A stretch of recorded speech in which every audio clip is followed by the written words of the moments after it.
지금 영국이 발칵 뒤집혔습니다. 최근 한국인이 운영하는 베이커리가 런던 중심가에서 대성공을 거두면서 영국 제과협회가 발끈하고 나섰습니다. 문화 침략이다. 영국의 자존심을 훼손한다며 영국 언론과 소셜미디어가 불타고 있죠. 차라리 케밥을 먹겠다는 영국인들도 있다니까요. 하지만 이런 논란은 처음이 아닙니다.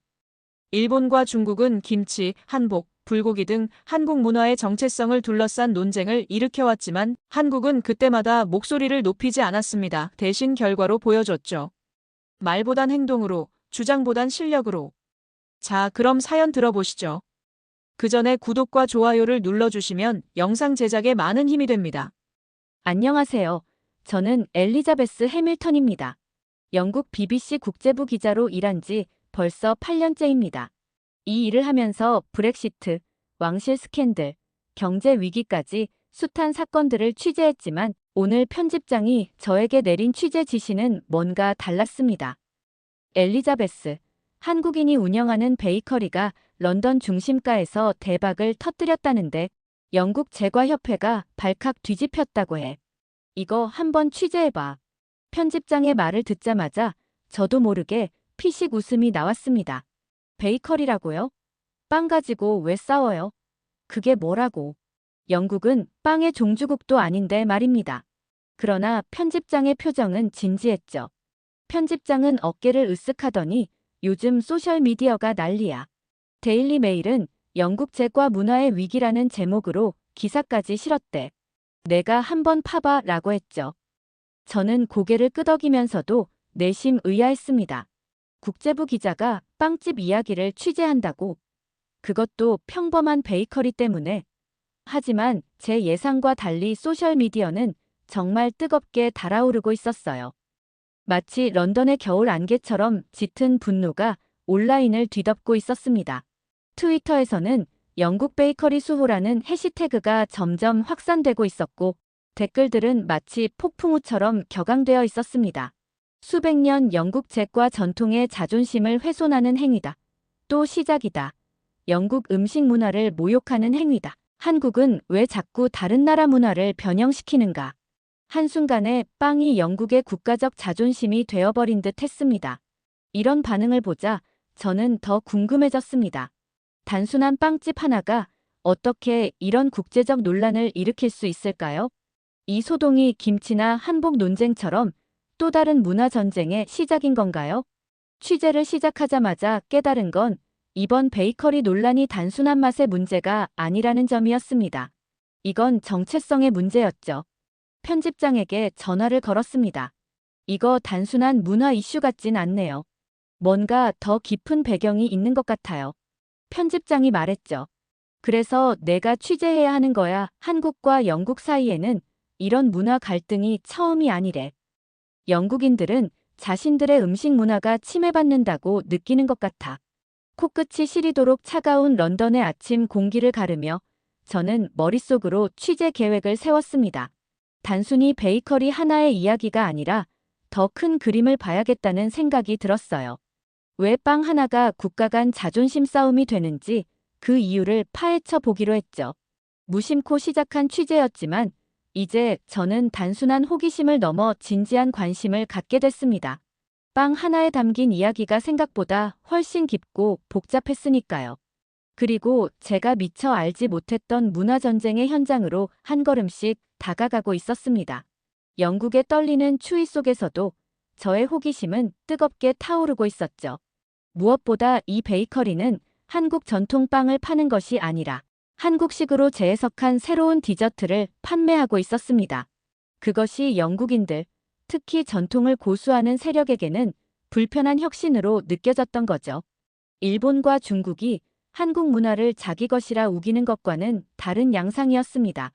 그날 저녁 런던의 음침한 비가 창문을 두드리는 가운데 호텔방에서 취재 노트를 정리하면서 더 많은 의문이 생겼습니다. 왜 하필 지금 이런 논란이 일어났을까요?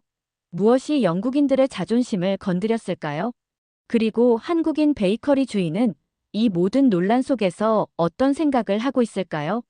다음 날 아침, 저는 촉촉한 안개가 감싼 노팅힐에 위치한 그 유명한 베이커리, 달콤한 서울을 직접 찾아가기로 결심했습니다. 사람들이 그토록 열광하고 또 그토록 비난하는 그곳을 직접 눈으로 확인해야 한다고 생각했기 때문입니다. 노팅힐 거리에 도착했을 때 잿빛 하늘 아래 달콤한 서울 앞에는 이미 길게 줄이 늘어서 있었습니다. 추위에도 불구하고 20여 명이 문이 열리기를 기다리고 있었죠. 달콤한 서울 간판은 세련된 한글 디자인과 영어가 어우러져 고풍스러운 영국 건물들 사이에서도 자연스럽게 조화를 이루고 있었습니다. 가게 창문으로는 베이커들이 분주히 움직이는 모습이 보였고 갓 구운 빵의 달콤한 향기가 거리까지 퍼져나왔습니다. 드디어 문이 열렸고 저도 20분을 기다린 끝에 안으로 들어갔습니다. 차가운 바깥과 달리 가게 안은 오븐 열기로 포근했고 달콤한 향이 코를 간지럽혔습니다.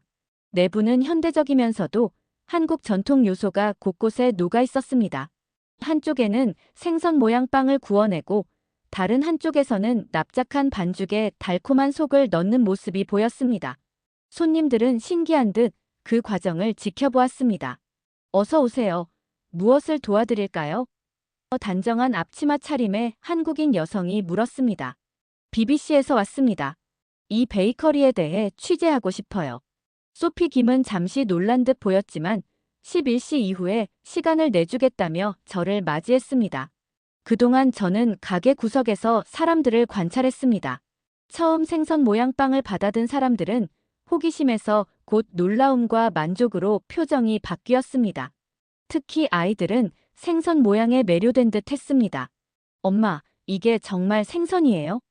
한 아이가 물었고 모두가 웃음을 터뜨렸습니다. 약속 시간이 되자 소피는 저를 사무실로 안내했습니다. 차분한 목소리로 그녀는 말했습니다. 저도 이렇게 논란이 될 줄 몰랐어요. 그저 한국 디저트를 소개하고 싶었을 뿐인데. 소피는 호떡과 붕어빵이 가게의 대표 메뉴라고 설명했습니다. 둘 다 추운 날씨에 먹는 음식이라 영국 겨울과 딱 맞아요. 창밖으로는 가랑비가 내리고 있었지만 소피가 건넨 따끈한 호떡을 양손에 받자 온기가 퍼졌습니다. 한 입 물자 바삭하고 달콤한 맛이 입안을 가득 채웠고 붕어빵의 팥당근 맛도 놀라웠습니다. 정말 맛있네요. 런던의 차가운 겨울을 이겨낼 완벽한 방법이군요. 소피는 미소를 지었습니다. 한국에서도 이 음식들은 추운 날씨에 즐겨요. 영국 기후에 맞게 약간 변형했죠. 호떡에는 영국산 버터를 더 넣고 붕어빵에는 페스트리 크림을 섞었어요. 어떻게 이 베이커리를 시작하게 되셨나요? 소피의 눈빛이 잠시 어두워졌습니다. 조금 긴 이야기예요. 점심시간이 다가오자 소피는 오후에 자신의 집에서 이야기를 계속하자고 제안했습니다. 저는 이 베이커리 뒤에 더 깊은 이야기가 있음을 직감하며 그 제안을 받아들였습니다. 오후 여전히 비가 내리는 가운데 소피의 집을 찾았습니다. 빅토리아 시대 테라스 하우스였지만 내부는 따뜻하고 아늑했습니다. 영국 가구와 한국 소품이 조화롭게 섞여 있었고 벽에는 두 나라의 풍경 사진이 걸려 있었습니다. 소피는 유자차를 내어오며 자신의 이야기를 시작했습니다. 10년 전 한국에서 호텔 제과 책임자로 일하다 영국인 마이클과 결혼해 이곳에 왔어요. 마이클은 113년 된 윌로우 베이커리의 4대 주인이었죠. 처음에는 전통 영국 빵만 만들었지만 3년 전 마이클이 갑작스럽게 심장마비로 세상을 떠나면서 상황이 달라졌습니다. 남편 없이 가게 운영이 어려워졌고 대형 체인점들의 등장으로 매출도 감소했습니다. 어느 날 밤 정말 절망적이었어요. 가게 문을 닫아야 할지 모른다는 생각에 소피의 목소리가 떨렸습니다. 그날 향수에 젖어 어머니가 만들어주시던 호떡을 만들었어요. 다음 날 남은 호떡을 직원들에게 맛보게 했더니 반응이 놀라웠죠. 직원들뿐 아니라 단골 손님들도 이런 맛은 처음이라며 호떡에 열광했고 특히 영국의 축축한 겨울 날씨에 따뜻한 한국 디저트가 딱 맞았다고 합니다. 그래서 메뉴에 호떡과 붕어빵을 추가하기 시작했어요. 한 달 만에 가게 분위기가 완전히 바뀌었죠. 하지만 성공이 커질수록 반발도 커졌습니다. 영국 제과협회, 특히 회장 제임스 윌킨슨이 저희의 접근 방식이 영국 제과 문화의 정체성을 훼손한다고 비난했습니다. 윌킨스는 제 가게에 와본 적도 없어요. 직접 맛보지도 않고 판단하는 게 안타깝죠. 저는 영국 제과 문화를 존중해요. 단지 새로운 시각으로 해석하고 싶을 뿐이에요. 소피의 이야기를 들으며 이 빵 전쟁이 단순한 맛의 문제가 아니라 문화적 정체성과 변화에 관한 더 깊은 이야기임을 깨달았습니다. 제가 이해하기 어려운 건 영국 음식 문화도 역사적으로 외부 영향을 많이 받았잖아요. 인도 커리는 이제 영국의 국민 음식이 되었고 중국 차도 영국에 깊이 뿌리내렸죠. 왜 한국 음식만 문제가 될까요? 소피는 차를 더 따르며 말했습니다. 아마 제가 단순히 한국 음식을 가져온 게 아니라 영국의 전통적인 것을 변형했기 때문일 거예요. 변화는 항상 두려움을 불러일으키니까요. 이런 반발에도 계속 이 길을 가실 건가요? 소피의 눈빛이 단호해졌습니다. 물론이죠. 저는 제가 하는 일이 옳다고 믿어요. 문화는 고정된 것이 아니라 끊임없이 진화하는 것이니까요. 저는 논쟁이 아닌 맛으로 승부하고 싶습니다. 다음 날 런던 시내의 빗속을 뚫고 영국 제과협회 본부를 방문했습니다. 웅장한 빅토리아 시대 건물 로비에 들어서자 벽에 걸린 과거 회장들의 초상화가 무겁게 느껴졌습니다. 회장 제임스 윌킨슨과의 인터뷰는 어렵게 성사되었습니다. 60대 중반의 그는 트위드 재킷에 보타이를 맨 전형적인 영국 신사 모습이었고 15분만 시간을 내겠다며 차갑게 저를 맞았습니다. 이건 영국 문화의 정체성에 관한 심각한 문제입니다. 윌킨슨이 말했습니다. 우리는 수백 년간 이어온 영국 제과의 전통을 지키려 합니다. 외국 음식이 우리 것인 양 변형되는 것을 보고만 있을 수 없죠. 하지만 영국 음식 문화도 역사적으로 다양한 외부 영향을 받아왔잖아요.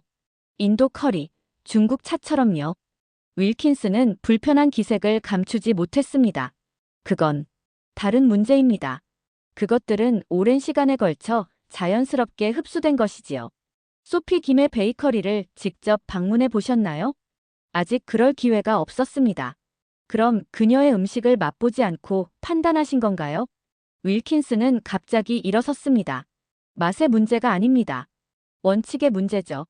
인터뷰 후 협회 사무국장 에밀리 포터를 만났습니다. 30대 초반의 그녀는 윌킨슨과 달리 친절했고 흥미로운 내용을 털어놓았습니다. 윌킨슨 회장님이 강하게 반응하는 데는 개인적인 이유가 있어요. 그분 가족도 베이커리를 운영하는데 최근 매출이 급감했거든요. 달콤한 서울이 뜨면서 더 타격을 받았고요. 이제 퍼즐이 맞춰졌습니다. 윌킨슨의 반발은 문화적 순수성을 넘어 자신의 사업적 위기와도 연관되어 있었습니다. 노팅힐 거리에서 무작위로 사람들을 인터뷰해보니 반응도 다양했습니다. 저는 영국 전통빵도 달콤한 서울의 호떡도 좋아요. 왜 하나만 선택해야 하나요? 30대 여성 사라가 말했습니다. 70대 노신사 해럴드는 달랐습니다. 요즘 젊은이들은 전통의 가치를 몰라.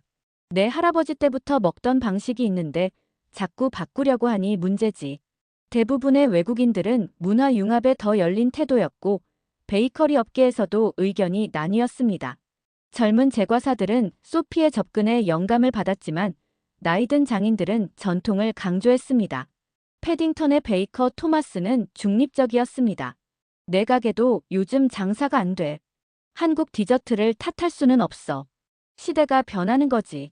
우리도 변해야 해. 이제 이 논쟁이 단순한 문화 충돌이 아니라 전통과 혁신 사이의 끊임없는 긴장을 보여주는 사례임을 이해했습니다. 취재 나흘째, 비가 그치고 드문드문 햇살이 비치는 날, 런던 명문 요리학교 르 코르동 블루를 찾았습니다.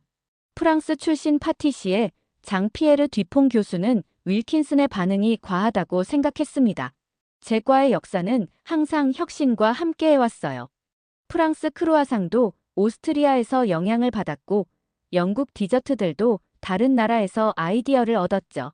문화는 살아있는 유기체와 같아요. 고립되면 죽고 교류하면 번성합니다. 뒤퐁은 최근 달콤한 서울을 방문했다며 소피가 정통 기술을 완벽히 이해하면서도 한국의 맛을 입힌 것은 문화를 파괴하는 게 아니라 풍요롭게 하는 일이라고 말했습니다. 오후, 다시 달콤한 서울로 향했습니다. 소피는 팥스콘이라는 새 메뉴를 개발 중이었습니다. 영국 전통 스콘에 한국식 팥탕금을 넣은 거예요. 애프터눈 티 세트에 호떡을 포함시킨 코스도 준비 중이고요. 갑자기 가게 앞에 시위대가 나타났습니다. 10여 명이 영국빵을 지켜라, 문화침략 반대 플래카드를 들고 있었습니다. 더 놀라운 일은 제임스 윌킨슨이 시위대 속에서 나와 가게 안으로 들어온 것입니다. 소피 김 씨를 만나고 싶습니다. 당신의 음식을 직접 맛보고 싶어요. 가게는 순간 조용해졌고 소피는 놀란 표정을 감추며 미소를 지었습니다. 물론이죠. 직접 준비해 드리겠습니다. 윌킨스는 소피가 준비한 호떡, 붕어빵, 팥스콘을 차례로 맛보았습니다. 처음엔 의심스러웠지만 먹을수록 그의 표정이 놀라움에서 즐거움으로 바뀌었습니다. 당신이 이런 음식을 만드는 이유가 뭔가요? 소피는 깊은 숨을 내쉬었습니다. 제 남편 마이클을 기리기 위해서예요. 그는 영국 베이커리 전통을 가르쳐줬고 저는 한국의 맛을 소개했어요. 함께 두 문화를 융합하는 꿈을 꿨는데 그가 떠난 후 혼자서라도 이루고 싶었어요. 윌킨슨의 눈에 감동이 스쳤습니다. 그 이야기는 몰랐습니다. 저도 최근 가업이 어려움을 겪고 있어서 불안했던 것 같습니다. 예상치 못한 화해의 순간이었습니다. 윌킨스는 소피에게 다음 주 런던 제과 페스티벌 참여를 제안했습니다. 당신의 음식을 더 많은 사람들에게 소개할 기회가 될 겁니다. 우리 협회도 새로운 시각을 배울 수 있겠고요. 소피의 눈에 눈물이 고였습니다. 감사합니다. 정말 의미 있는 제안이에요. 윌킨슨이 떠난 후 소피는 말했습니다. 이게 바로 음식의 힘이에요. 음식은 말보다 강합니다. 맛은 편견을 넘어서죠. 그녀의 말이 가슴에 와닿았습니다. 이것이 한국이 세계에서 인정받는 방식이었습니다. 말로 주장하기보다 실력으로 보여주는 것, 논쟁보다 행동으로 증명하는 것, 그리고 그 중심에는 맛있는 음식이라는 보편적 언어가 있었습니다. 런던 제과 페스티벌이 열리는 날 하이드파크 근처 전시장은 전통과 혁신이 공존하는 열기로 가득했습니다. 소피의 달콤한 서울 부스는 전시장 중앙에 자리했고 영국과 한국의 국기를 나란히 걸어놓았습니다. 긴장되면서도 설레요. 이건 단순한 전시회가 아니라 문화 교류의 순간이라고 생각해요. 페스티벌이 시작되자 소피의 부스에 사람들이 모여들었습니다. 우중충한 날씨에 지친 방문객들은 따뜻한 호떡을 맛보며 미소를 지었습니다. 소피는 인내심을 갖고 하나하나 설명했습니다. 이건 붕어빵이에요. 겨울철 한국 길거리에서 팔리는 간식이죠. 안에는 달콤한 팥탕금이 들어있어요. 팥이라는 게 뭔가요? 노부인이 물었습니다. 작은 붉은 콩이에요. 삶아서 설탕과 으깨 만든 앙금이죠. 영국의 추운 겨울에 딱 맞는 따뜻한 맛이랍니다. 방문객들은 처음엔 조심스럽게 맛보다가 놀라운 표정으로 칭찬했습니다. 특히 영한 퓨전 디저트 라인은 큰 인기였고 팥스콘과 홍차 크림 호떡은 순식간에 동이 났습니다. 이 스콘에 팥탕금이 들어있군요. 독특하면서도 익숙한 맛이네요.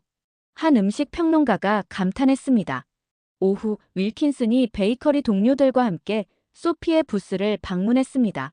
한때 적대적이었던 분위기는 사라지고 그들은 진지한 관심으로 소피의 기술을 배우고자 했습니다. 이 호떡 반죽은 어떻게 만드나요? 우리 전통 빵과는 식감이 완전히 다른데요. 소피는 기꺼이 비법을 공유했습니다. 밀가루에 쌀가루를 조금 섞는 거예요. 발효 시간도 더 길게 가져가죠. 페스티벌의 하이라이트는 문화융합 베이킹 쇼였습니다. 소피와 영국 제과사 토머스가 함께 무대에 올라 새로운 디저트를 시연했습니다. 오늘 양국의 맛이라는 주제로 특별한 디저트를 만들겠습니다. 소피가 말했습니다. 빅토리아 스폰지 케이크와 한국 떡을 융합한 거죠. 두 사람의 협업은 완벽했습니다. 토머스가 스폰지 케이크를 준비하는 동안 소피는 쌀가루로 떡층을 준비했고 케이크와 떡을 교대로 쌓아 과일과 크림을 넣었습니다. 이건 단순한 음식이 아닙니다. 두 문화가 만나 새로운 가능성을 창조하는 순간이에요.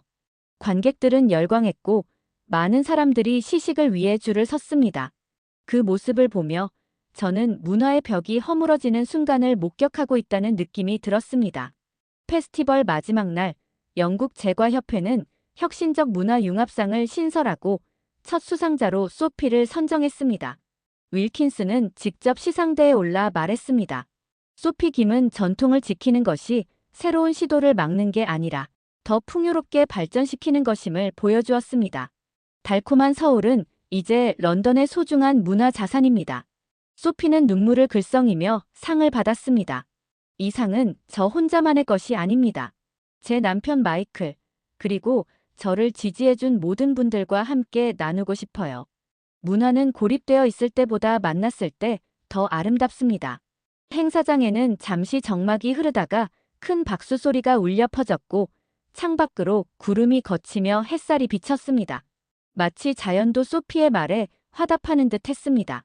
페스티벌을 마치며 저는 처음에는 단순한 베이커리 취재였는데 어느새 문화적 화해와 상생의 드라마가 되어버린 이 이야기에 감동을 느꼈습니다. 그 중심에는 말없이 실력으로 세상을 감동시킨 한 한국인 여성이 있었습니다. 페스티벌 이후 달콤한 서울은 런던의 인기 관광 명소가 되었습니다. 세계 각국에서 온 관광객들이 찾았고 유명 가이드북에도 꼭 방문해야 할 곳으로 소개되었습니다. 어느 겨울날 소피가 지역 초등학교에서 특별 수업을 한다는 소식에 그곳을 찾았습니다. 눈 덮인 빨간 벽돌 학교 건물 안에서 소피는 30명의 아이들에게 붕어빵 만드는 법을 가르치고 있었습니다. 반죽을 넣고 팥당금을 올린 다음 다시 반죽을 덮고 틀을 닫으면 소피의 설명에 아이들은 숨죽여 지켜보았습니다. 완성된 붕어빵이 나오자 교실에 탄성이 울렸고 이 생선 빵 안에 진짜 생선이 들어있나요? 라는 질문에 모두가 웃음을 터뜨렸습니다. 소피는 호떡과 붕어빵의 역사와 문화적 의미를 설명했고 아이들은 열정적으로 반죽을 만들었습니다. 이것은 단순한 요리 수업이 아닌 문화 교류의 순간이었습니다. 제가 어렸을 때 학교 끝나면 친구들과 붕어빵을 사 먹었어요. 그 기억이 영국 겨울을 견디는 위로가 되었죠. 창밖으로 눈이 내렸지만 교실은 오븐 열기와 웃음소리로 따뜻했습니다. 교장 에밀리는 말했습니다.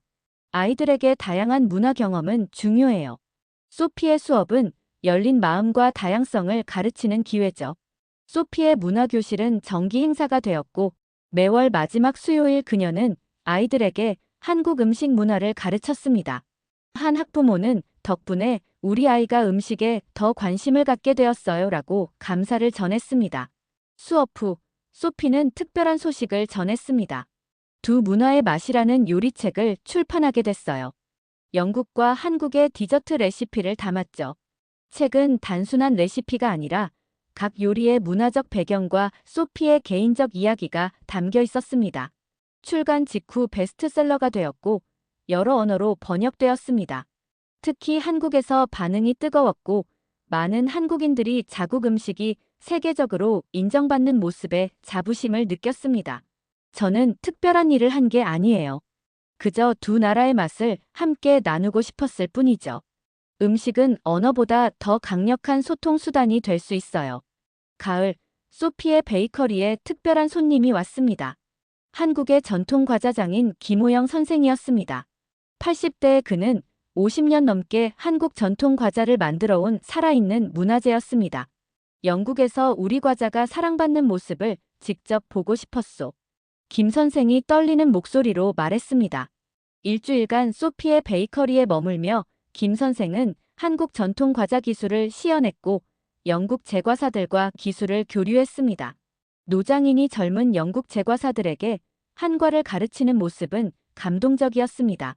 일제강점기에 우리는 우리말도 제대로 못 썼소. 이제 우리 음식이 런던 한복판에서 사랑받다니. 역사의 승리요. 김 선생의 말에 가게 안이 숙연해졌습니다. 그의 눈물은 단순한 감동을 넘어 한 민족의 역사적 상처와 자부심을 담고 있었습니다. 영국과 일본은 우리에게 아픈 역사를 남겼소. 하지만 지금 우리는 과거를 넘어 함께 새 역사를 만들고 있소. 문화로 승부하는 거지. 총칼이 아닌 맛으로 세계를 정복하는 거요. 김 선생의 방문은 영국 언론에도 크게 보도되었고, BBC는 두 세계의 맛 영국과 한국의 달콤한 만남 다큐멘터리를 제작해 유럽과 아시아 전역에 방영했습니다. 소피의 이야기는 이제 단순한 베이커리 성공담을 넘어 문화적 화해와 융합의 상징이 되었습니다. 윌킨슨도 이제는 소피의 열렬한 지지자가 되어 자신의 베이커리에서도 한국식 디저트를 출시하고 소피와 함께 영국 마이너스 한국 베이커리 교류 워크숍을 정기적으로 개최했습니다. 소피는 베이커리를 확장해 문화교류센터로 만들었고, 달콤한 나눔 프로젝트로 매주 월요일 소외된 이웃들에게 무료로 음식을 제공했습니다. 따뜻한 음식 한 조각이 누군가에겐 큰 위로가 될 수 있어요. 음식은 단순한 영양 공급을 넘어 희망과 사랑을 전달할 수 있으니까요. 달콤한 나눔은 런던의 다른 레스토랑과 베이커리에도 영감을 주었고, 소피의 작은 시도가 이제는 사회운동으로 확산되었습니다. 이 모든 과정을 지켜보며 저는 처음에 빵 전쟁이 얼마나 더 큰 의미를 갖게 되었는지 깨달았습니다. 이것은 서로 다른 전통이 만나 새로운 가능성을 창조하는 아름다운 여정이었고, 그 중심에는 마음으로 소통하고 맛으로 감동을 전하는 한국인 여성 소피 김이 있었습니다. 소피의 베이커리가 문을 연 지 2년이 지난 봄날, 다시 달콤한 서울을 찾았습니다. 처음과는 완전히 다른 풍경이 펼쳐졌습니다. 가게는 2배로 확장되었고, 한국과 영국의 전통 요소가 조화를 이룬 인테리어는 두 문화의 융합을 보여주었습니다. 한쪽에는 작은 박물관이 한국과 영국의 재과 역사를 소개했고, 다른 한쪽에는 문화교실이 운영되고 있었습니다. 런던의 봄 햇살이 창문을 비추며 새로운 시작을 알리는 듯 했습니다. 가장 눈에 띄는 변화는 직원들이었습니다. 다양한 인종과 나이의 사람들이 함께 일했고, 그 중에는 과거 노숙자들도 있었습니다. 달콤한 서울은 이제 사회적 기업이 되었습니다. 우리는 이제 달콤한 세계라는 새 이름을 고려하고 있어요. 소피가 웃었습니다. 파리와 뉴욕에 분점을 낼 예정이고, 물론 서울에도요. 소피의 성공은 한국 디저트의 세계화에도 기여했습니다. 호떡과 붕어빵은 이제 런던 전역에서 볼 수 있는 인기 간식이 되었고, 대형 슈퍼마켓에서도 파탕금과 한국식 디저트 재료를 쉽게 찾을 수 있게 되었습니다. 처음에는 영국인들이 팥의 달콤한 맛에 적응하지 못할 거라 생각했어요. 하지만 사람들은 생각보다 더 열린 마음을 가지고 있더군요. 맛있으면 그만이죠. 런던의 유명 베이커리들도 한국식 디저트를 메뉴에 추가했고, 윌킨슨 베이커리에서도 영국식 호떡을 판매했습니다. 한때의 격렬한 반대자가 이제는 가장 열정적인 지지자가 된 아이러니한 상황이었습니다. 이건 문화 침략이 아니라 문화 교류예요. 윌킨슨이 인터뷰에서 말했습니다. 우리는 서로에게서 배우고 함께 성장하고 있습니다. 소피의 이야기는 영국을 넘어 유럽과 아시아로 퍼졌고, 그녀는 세계적인 음식 페스티벌과 유네스코 세계 문화 다양성의 날 행사에서 연설했습니다. 음식은 단순한 영양 공급 수단이 아닙니다. 그것은 역사이고 이야기이며 사람들을 연결하는 다리입니다. 그러나 소피의 가장 큰 자부심은 달콤한 나눔 프로젝트의 확산이었습니다. 이제 영국 전역에 200개가 넘는 레스토랑과 베이커리가 이 프로젝트에 동참해 매주 수천 명의 취약계층에게 따뜻한 음식을 제공했습니다. 어느 날 소피의 베이커리에서 특별한 이벤트가 열렸습니다. 한국의 유명 제과 장인들과 영국의 전통 베이커리 장인들이 한자리에 모여 기술을 교류하는 자리였고, 그 중에는 처음 소피에게 한국 제과 기술을 가르쳐 준 김 선생도 있었습니다.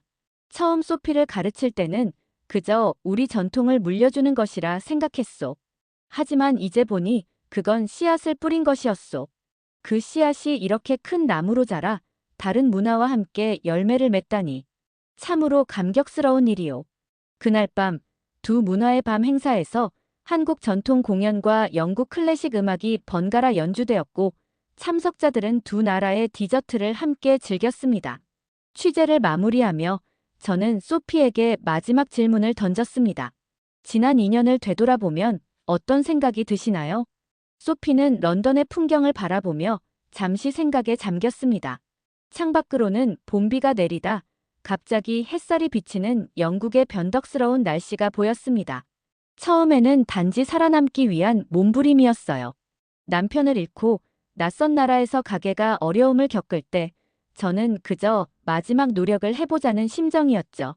소피의 목소리가 감정에 젖었습니다. 하지만 지금 돌이켜보면 그 모든 어려움이 저를 이곳으로 이끌었어요. 제가 사랑하는 두 나라, 두 문화를 연결하는 다리를 놓을 수 있게 됐으니까요. 마이클도 분명 기뻐했을 거예요. 소피는 갓 구운 호떡 하나를 제게 건넸습니다. 바깥은 아직 쌀쌀했지만 그 따뜻한 빵을 손에 쥐는 순간 마음까지 따뜻해졌습니다. 이건 단순한 음식이 아니에요.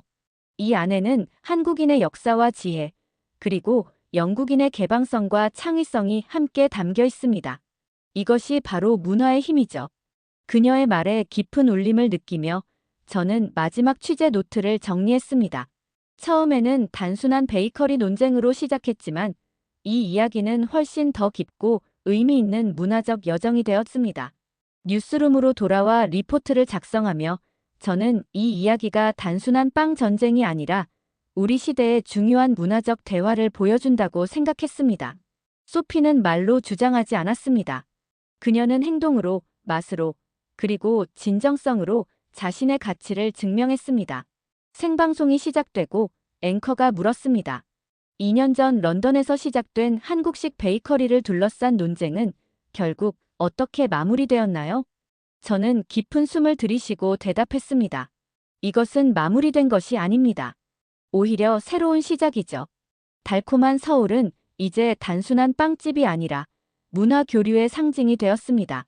소피 김은 논쟁하지 않고 맛으로 자신의 가치를 증명했습니다. 그리고 그 결과 오늘날 우리는 런던 거리에서 호떡과 붕어빵을 쉽게 찾을 수 있게 되었습니다.